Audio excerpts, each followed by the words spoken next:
देखिए, सबसे पहले तो धनबाद लोकसभा क्षेत्र की जनता, देवतुल्य जनता को मैं अपना प्रणाम करता हूं। उनके चरणों में मेरा स्पष्ट है, जो कि एक साधारण मजदूर, गरीब किसान का बेटा को धनबाद लोकसभा क्षेत्र से अपना लोकसभा का प्रत्याशी बनाकर यहाँ से उन लोगों के आशीर्वाद से हम पहुँचे हैं। निश्चित तौर पर लोकसभा में जाने के बाद बहुत तरह का अनुभव हमें प्राप्त हुआ है।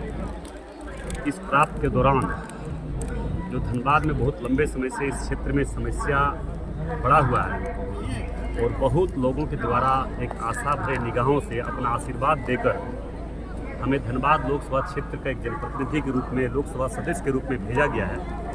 मैं ये जरूर आश्वस्त करना चाहूँगा सभी भाई बहनों से कि जातवाद और क्षेत्रवाद से ऊपर उठकर धनबाद और झारखंड प्रदेश के विकास के क्षेत्र में काम करने के लिए और हमें आशीर्वाद और सहयोग की जरूरत है।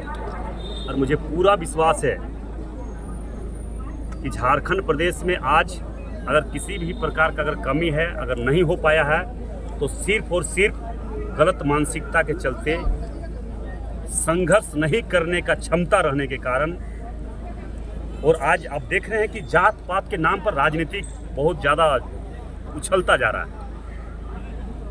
हम आग्रह, अपील के साथ देवतुल्य जनता से आग्रह करना चाहेंगे, झारखंड प्रदेश के तमाम जनमानस से, कि जात पात से ऊपर उठकर राज्य और राष्ट्र के निर्माण में लगे और भारतीय जनता पार्टी के पक्ष में अपना आशीर्वाद देकर भारतीय जनता पार्टी के नेतृत्व में पूरे झारखंड, पूरे धनबाद लोकसभा क्षेत्र कैसे विकास के क्षेत्र में आगे बढ़े, इस पर जरूर सोचनी चाहिए। एयरपोर्ट का मांग अपने मैं एयरपोर्ट के बाद बहुत जल्द, जो बहुत लंबे समय से धनबाद लोकसभा क्षेत्र के देवतुल्य जनता का जो बहुत लंबे समय से इंतजार है कि हमारा ओवरब्रिज आपका धनसार से लेकर आरा मोड़ होते हुए विनोद बिहारी महतो जी के चौक तक, वहाँ तक फ्लाईओवर बहुत जल्द हम लोग इसका शिलान्यास करने जा रहे हैं। आपका ये जो गया पुल का चौड़ीकरण है, इसके लिए भी कई बार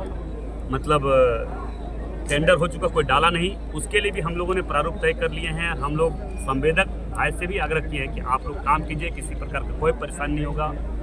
और हम लोगों ने उसे पूरा आसार भरोसा दिया। वो भी काम बहुत जल्द इसका टेंडर प्रक्रिया में है, बहुत जल्द उसको हम लोग टेंडर करवाने जा रहे हैं। दूसरी बात है, एयरपोर्ट के लेकर हम अपने उड्डयन मंत्री से मुलाकात किए। उन्होंने आश्वासन दिया कि राज्य सरकार अगर ज़मीन देती है तो हर हाल में एयरपोर्ट यहाँ पे बनेंगे और बोकारो में भी जो अधूरा पड़ा हुआ उसको भी हम लोग पूरा करने का काम करेंगे। झारखंड का क्या कहेंगे, अभी जो सत्ता पलटा है, देखिए हेमंत सोरेन आ गए। देखिए, हेमंत सोरेन जी परिवार छोड़ के ऊपर उठ ही नहीं सकता, आगे बढ़ ही नहीं सकता है। एक सीधा साधा आदिवासी मुख्यमंत्री चंपई सोरेन जी को बनाया, मगर उसे बर्दाश्त नहीं आया। वे बर्दाश्त कर ही नहीं पाए और परिवार से बाहर जा ही नहीं पाए। जब वो अपने स्वयं अपनी बड़ी भाभी, जिनका अधिकार मिलना चाहिए, जिनको हक है, जो घर की सबसे बड़ी बहू है, उसको जब नहीं हो पाया तो दूसरे सोरेन परिवार से कैसे हो सकता है? दूसरे आदिवासी भाई बंधु को कैसे हो सकता है? राज्य के जनता के साथ कैसे उनका अच्छा संबंध हो सकता है? कैसे काम हो सकता है? इसलिए मैं आप लोग को ये आश्वस्त कर रहा हूँ, ये मैं विश्वास दिलाता हूँ कि जिस प्रकार से वोट के रूप में भरपूर आशीर्वाद दिए और रिकॉर्ड मत से चुनाव हमें अपना एक गरीब साधारण मजदूर परिवार को जो चुनाव जिताकर यहाँ से दिल्ली भेजे हैं, मैं ये आश्वस्त कर रहा हूँ कि जो मांगे, डिमांडें, जो लंबे समय से इंतजार धनबाद के लोकसभा क्षेत्र की जनता का है, हर हाल में पूरा करने का काम करेंगे। बस इसी तरह आशीर्वाद हमें देते रहे, प्यार देते रहे, सहयोग और साथ देते रहे और अपना आशीर्वाद बनाए रखें।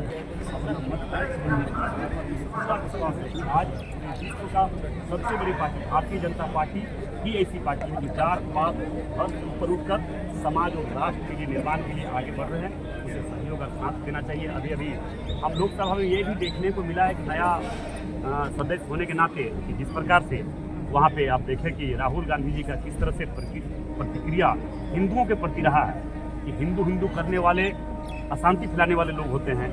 हिंदू करने वाले लोग किस तरह से